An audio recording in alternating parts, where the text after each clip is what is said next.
and I had completed preliminary practices in California for Vajrayana, for Nyingma tradition. Family business brought me back to New Hampshire, families all from around here in New Hampshire. And so I landed here not knowing anyone and looking for a Sangha. And I just kind of looked on the internet, looked on the phone book at that time. This is 2011 or so, somewhere around there. And there's this place over in Newfields, and I'll check them out, you know. So I started coming on Tuesday nights to have Sangha support, because we're the other Buddhists in New Hampshire. In that process of getting my feet on the ground, the house my family home was on Lafayette Road in Northampton. And I was driving north to Portsmouth on Route 1 just to go to explore Portsmouth a little bit. And I'm just driving around chanting, as I usually do when I drive, and something caught my eye out of the left corner. I'm driving north toward Portsmouth. What was that? And what was this, a big thing?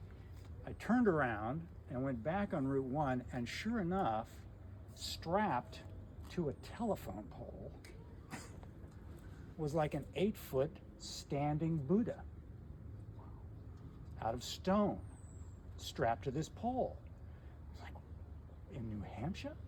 So I pulled in, and it was in front of a big warehouse, one of those metal buildings, right, with gravel all around it and everything.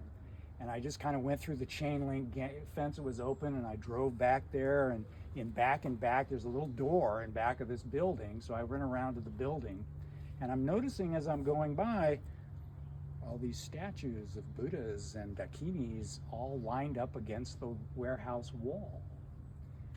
And there's broken ones, and there's heads of Buddhas and things. And I went around the corner and I opened the door, and inside this warehouse was full of artifacts from China, from India, from Thailand, I don't know where from.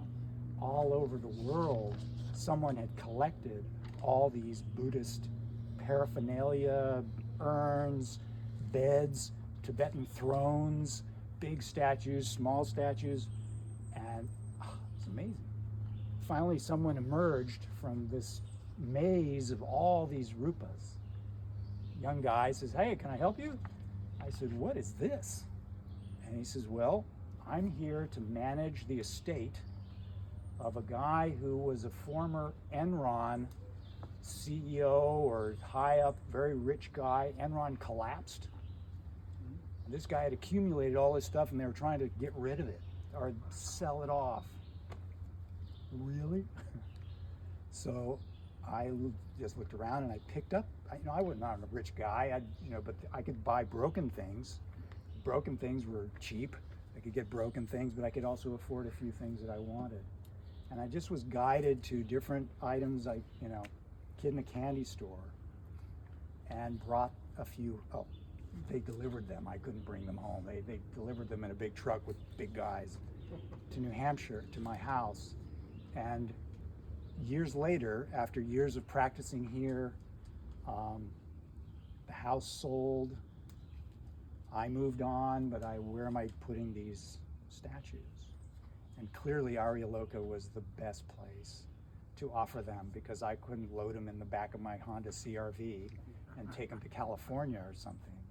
And so I thought, well, who's going to love these? And well, obviously you love them. And to have a pavilion like this built for something I stumbled upon, it's all magic and beautiful. And I thank you so much for fulfilling, and expanding the mandala further than I ever dreamed. I just thought, we've got to save some of these for something, somewhere, somehow. And it has happened. And you all have been a really major part of having this land here. So thank you. May all benefit through all time and space. May there be no limitations to the benefit of this Dakini, this Rupa here at this location for generations to come. This I praise. Thank you, Neil.